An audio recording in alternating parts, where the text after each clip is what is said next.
तिलौथू थाना अंतर्गत ग्राम चोरकप से एक घटना प्रतिवेदित हुई थी, जिसमें तिलौथू थाना क्षेत्र के चोरकप के महाल चौकीदार के बेटे अभिनंदन पासवान की अज्ञात अपराधियों द्वारा गोली मारकर हत्या करने की घटना प्रतिवेदित हुई। जिस रात्रि को घटना कारित हुई थी, उस रात्रि को अभिनंदन पासवान के छोटे भाई का तिलक था और घर में काफ़ी लोग आए हुए थे। ये घटना रात के 2 से 3 के बीच में प्रतिवेदित हुई थी। उसके बाद घटना की गंभीरता को देखते हुए मेरे द्वारा भी काल ही घटनास्थल का निरीक्षण किया गया था एवं एएसपी डिहरी के नेतृत्व में टीम भी गठित की गई थी ताकि इस घटना का उद्भेदन तुरंत किया जा सके, क्योंकि यह घटना एक चौकीदार के बेटे की हत्या से संबंधित था और जिस माहौल में हुआ था उससे काफ़ी संवेदनशील हो गया था कि किसी घर में शादी थी, उसी दिन उनके बेटे की हत्या कर दी। घटना के बारे में जब पूछताछ किया गया परिजनों से, तो परिजनों द्वारा जो बातें बताई गई उसमें काफ़ी विरोधाभास था। घटना के समय जो मृतक था उसका घर पूरा सजा हुआ था, घर में काफ़ी लोग आए हुए थे और वो दरवाजे पे एक बेड पे अपने भाई के चचेरे भाई के साथ सो रहा था। इसी दौरान उसकी गोली मारकर हत्या की गई। परिजनों से जो पूछताछ की गई और उसके जो चचेरे भाई और भाई से पूछताछ में जो विरोधाभास था, उसके बाद से तकनीकी स्तर पर साक्ष्य संकलन किया गया। तकनीकी साक्ष्य संकलन में चीज़ स्पष्ट हुआ कि एक उसी गाँव का लड़का निखिल कुमार पेशर स्वर्गीय नागेंद्र सिंह जो चोरकप का ही रहने वाला है, जिसका पहले से भी आपराधिक इतिहास है, उसकी गतिविधि घटना की रात्रि को संदिग्ध पाई गई। अग्रतर अनुसंधान में स्पष्ट हुआ कि जो निखिल है,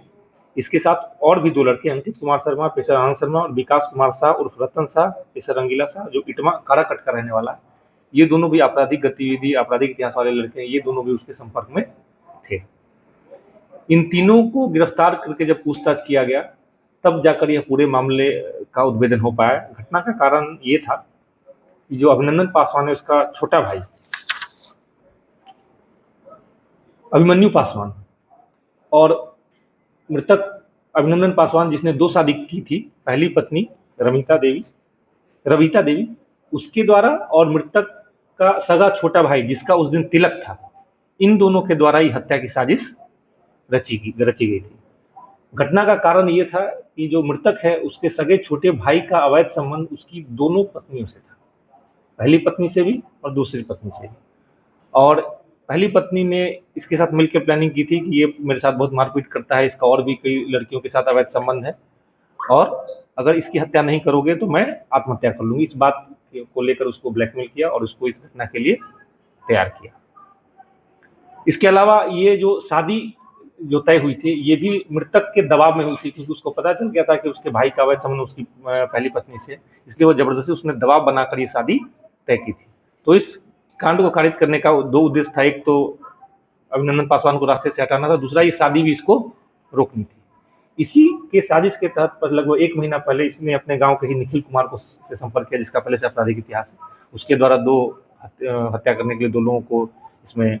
संपर्क किया गया और इनके द्वारा पहले भी इसकी हत्या का प्रयास किया गया, लेकिन 1 हफ्ता पहले भी ये लोग उसका मर्डर करने आए थे, लेकिन उस रात्रि को अपने घर के अंदर सो रहा था, जिसकी वजह से ये लोग सफल नहीं हो पाए। और तिलक के 1 दिन पहले वाली रात को चूंकि घर में ज़्यादा लोग थे, ये घर के दरवाजे के बाहर सो रहा था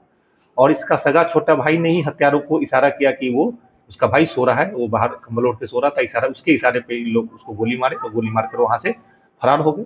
घटना के पहले गांव में छुपने के लिए भी एक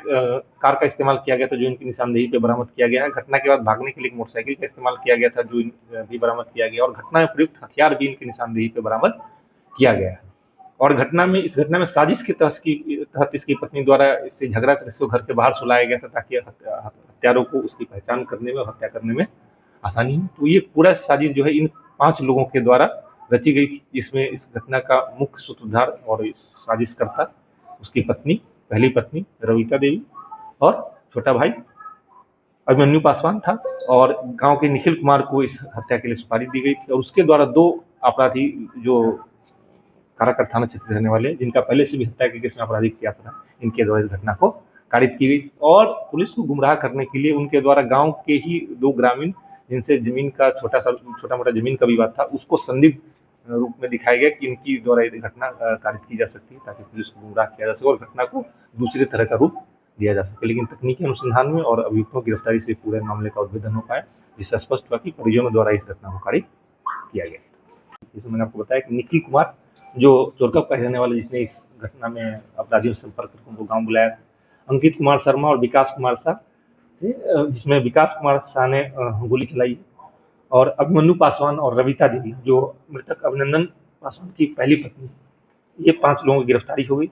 और घटना में प्रयुक्त देसी कट्टा, अल्टो कार, मोटरसाइकिल और मोबाइल फोन, जिसमें तकनीकी साक्ष्य मौजूद हैं कि घटना से पहले वो लगातार 1.5 घंटे अपनी पत्नी से बात कर रहा था